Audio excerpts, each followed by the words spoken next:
The role of an evaluator or a judge is ancient. It goes back to the days when people were living in tribes but were large enough that they needed to establish some sort of order. But when we do speeches here, we don't have a judge. There's a real wisdom, which I will talk about more, to Toastmasters and how they put this together.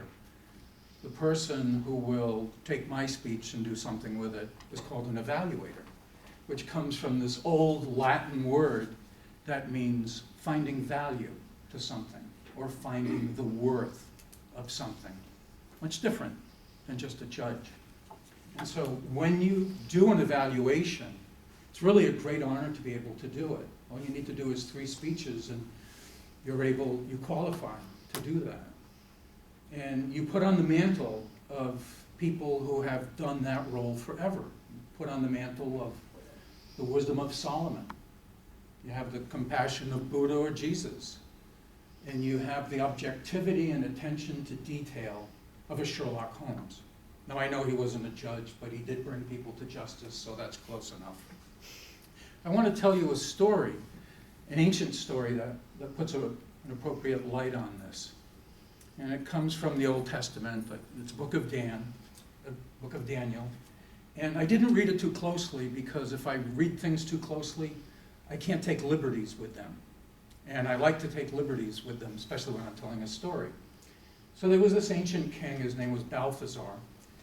And he was really one of the nasty despots that the Middle East seems to produce. It did it a millennium ago, it still does. Must be something in the water. It was really bad. And one day he was in his throne room and he was admiring this beautiful tapestry that he had just plundered from one of the nations that he had just had his soldiers ravage. And then suddenly, above the tapestry, this hand appears out of nowhere, really out of nowhere. And it writes in beautiful cursive, and strangely enough in English, "Thou have been weighed in the balance, and thou have been found wanting." Thou have been found wanting. Now, when I picture this scene, I'm thinking, this is neon, okay? The brightest neon, and it's kind of flickering in and out like really bad neon does. In the last 5 words, "thou have been found wanting," it brands your retinas so that when you turn away from it, and I'm looking at you, I still see the words, "thou have been found wanting." Well, how do you feel when you're found wanting? You deserve it. Well, you feel like, yikes, I've missed something here. Well, the king felt so bad that he died that night in his sleep. Well, there are no body bags in Toastmasters. But how do you feel when you're being evaluated? I was really thinking about that the other day. How do I feel when somebody's giving me an evaluation, Janet? I pretend to myself that they're giving the evaluation to someone else, just trying to avoid the direct contact of it. But there's something really crucial about that, because the evaluator really holds the heart of the person who's given the speech in their words, so to speak. I blocked this out just as you always like people to do. Now, one of the things that is difficult about being evaluator is really paying attention. It's an incredible effort in attention. You have to be merciless with yourself. And so oftentimes there's damning by faint praise. Somebody's not going to say, well, you were wanting. They'll say something like, well, you had 3 really great swings. Maybe next time you'll actually make contact. Or the best one I ever got was this. The person said, I always enjoy your efforts, even if I don't know what you're talking about. That one was really good. I enjoyed that one. The question is, how does the evaluator know what you're trying? How do they know? They probably don't have a clue because you haven't told them. Now, for the first time ever, and I've been in Toastmasters, I don't know, 4 years or something. I gave 20 some odd speeches down there. I'm on my 15th speech up here, whatever it is. Never once have I contacted my evaluator and told them what I was doing. And that's part of the difficulty with being an evaluator, is you don't know what the person is doing. But before I get to that, I want to talk about the real issue here, which is recognition. I think we live in a world where we're not adept at recognizing people or even asking for recognition ourselves. Now, each of you have a great career that you're in. You're either enjoying it or contending with a career. Almost all of you go home and are the pivot people in your home, taking care of children, your spouse, extended family, some of you. And so you've got all this going on, and you have people who may be helping you do this, or who are pulling some of their weight. How much exchange of honoring is taking place in that, in those roles that you have here or at other places? Now, you have a similar experience that I do. That's why I think we're all in this Toastmasters group together. I don't think it happened accidentally. Maybe I have 30 more years experience than most of you do. But we've all met people who have become true friends. And some really strange users have found us too. We've probably seen almost all the different creatures in the zoo. And I think there's something that we learn from that. And it's this, that human beings, in order to thrive, need genuine recognition from other people. Got it? Human beings, in order to thrive, need genuine recognition from other people. And the other side of that is that in order for a human being to grow, a human being needs to be able to give genuine recognition to somebody else. So, I like to talk in likenesses because I don't believe that everything we see is really the way it is. I want to transfer that to Toastmasters. And I've come to believe that the speaker, in order for the speaker to thrive, the speaker needs genuine recognition from the evaluator. And in order for the evaluator to grow and mature, that person, the evaluator, needs to find out, how do I give recognition and value to the speaker? And I think that's the genius behind Toastmasters. On one level, it's about you improving your communication skills for professional reasons. But on another level, it has to do with learning how to take your life experience, take the experience you learn in communication at Toastmasters, and apply it to your life. Okay, so how do we do this? How do we get to recognize other people? And Toastmasters gives us a real tool. Pass that around if you would. It's called the Individual Speech Evaluation Form. And this is great. I think you brought it in the first time I saw it. And we don't use it enough. And there's several reasons why I really like it.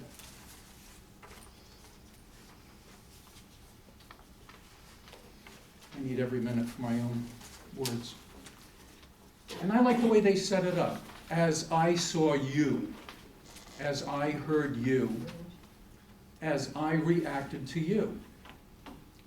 Now the seeing is all about the workshop that we had last week. It's all about gestures, and it's all about the body language that we use. So this gives you a form that you can begin to address as the evaluator, listening to the speech. Then, as I heard you, which talks about the message. Isn't it great? Sometimes you hear a string of anecdotes, but you're not sure what the message is. And that's what this is about. It explains that, and how that one idea goes to the next one, and there's transitions, and occasionally the speaker brings you back to what the point of it was from the beginning. And then, of course, voice, which is vocal variety. I don't know anything about that, so I'm not going to go into that one.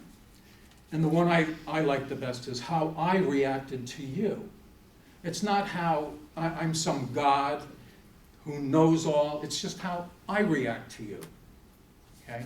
And not everything about you, just as how you gave the speech. What was the purpose of the talk? Well, if you've just heard the introduction and haven't talked to the speaker, how do you, as the evaluator, know what it's supposed to be about, or even what the speaker is trying?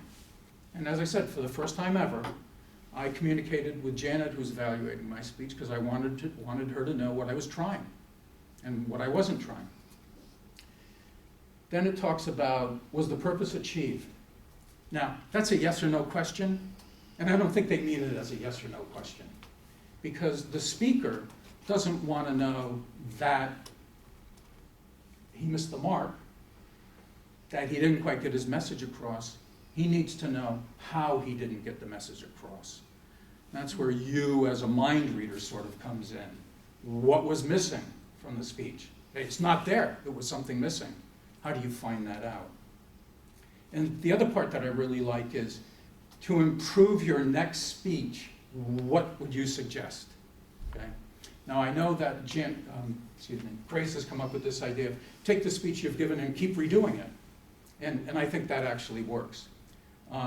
But for me, I like to move on to something else, and they're encouraging you to do that. Okay, no matter what the speech was, maybe it's time to move on to something fresh. Maybe a different topic will actually help you improve how you speak.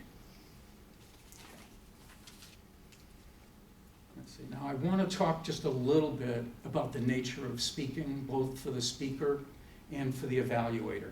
It's really kind of an interesting process. You know, when we speak, we make ourselves vulnerable, right? We even expose ourselves.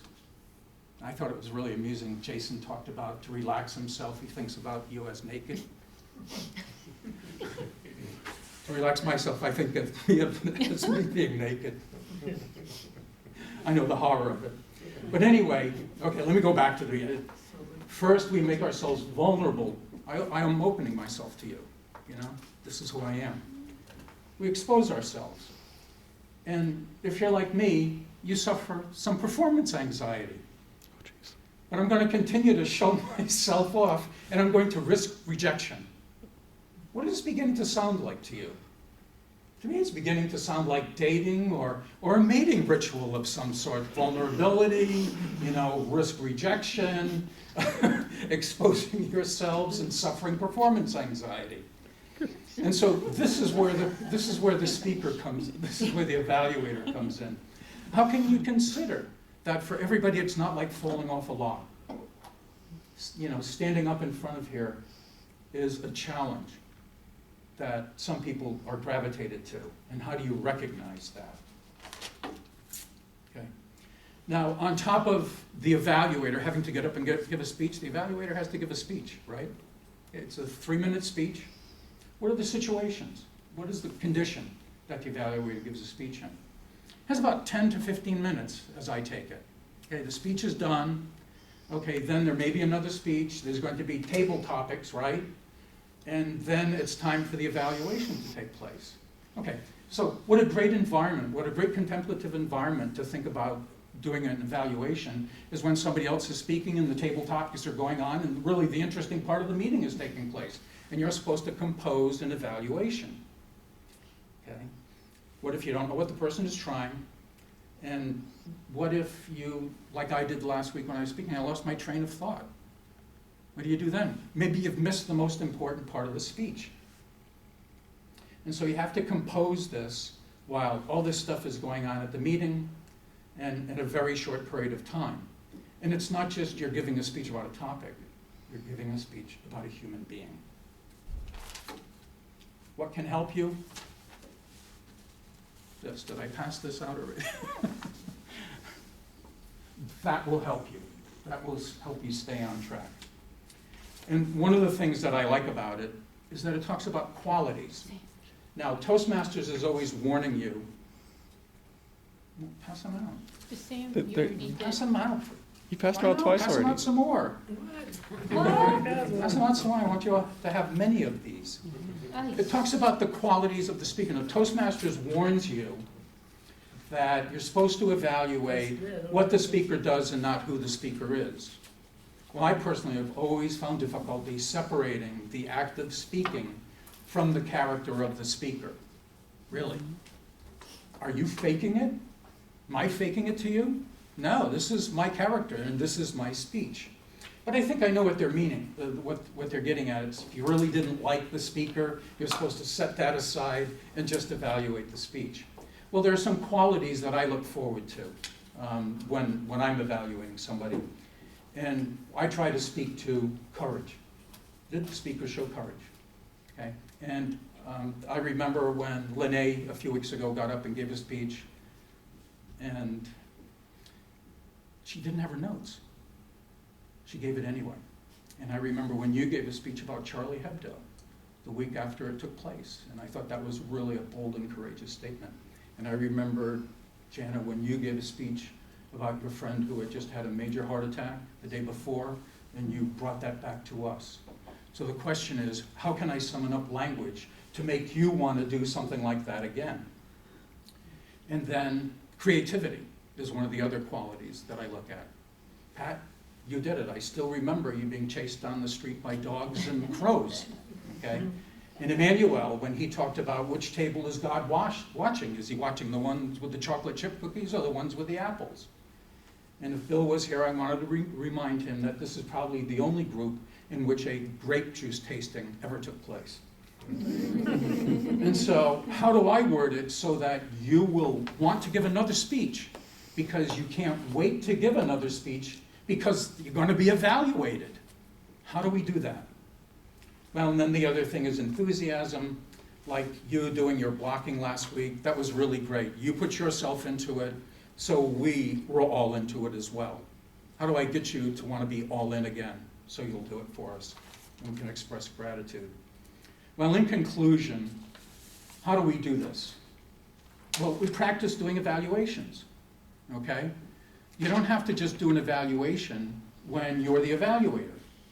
In the group that I was in before, a lot of people would do evaluations and then just hand them to the speaker. And you know what? Oftentimes, I like those better than the verbal evaluation that I got. But this is a way to practice. The only way you can get to be a good evaluator is by doing it over and over again. There's just no substitute for that. Now, the evaluator is also an editor and a mind reader. Well, how do you get to be an editor and a mind reader? You have to write. I know some of you don't like to write speeches. Okay. But I think by writing the speech and rewriting it and then rehearsing it over and again, that's how you get to be a good editor and a mind reader.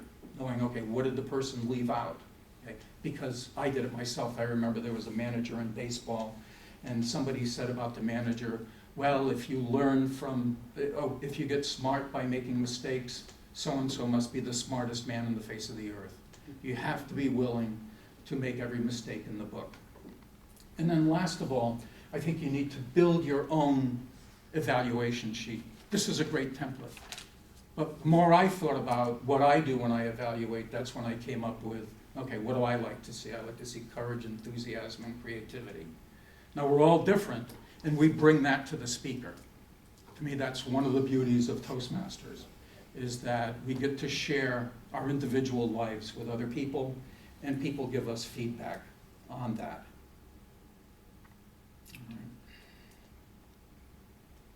I think I'm virtually done. When we listen to somebody speak, and we hear the limitations in their voices, and we see that they've opened their lives to us, okay? That's when something different takes place in us. That's when we recognize something about the humanity of each of us that are in the group. It'd be great if we could say something to the speaker at the end of our evaluation and say, you have been weighed in the balance. And you know what? Not only do we recognize you, but we value you. Thanks.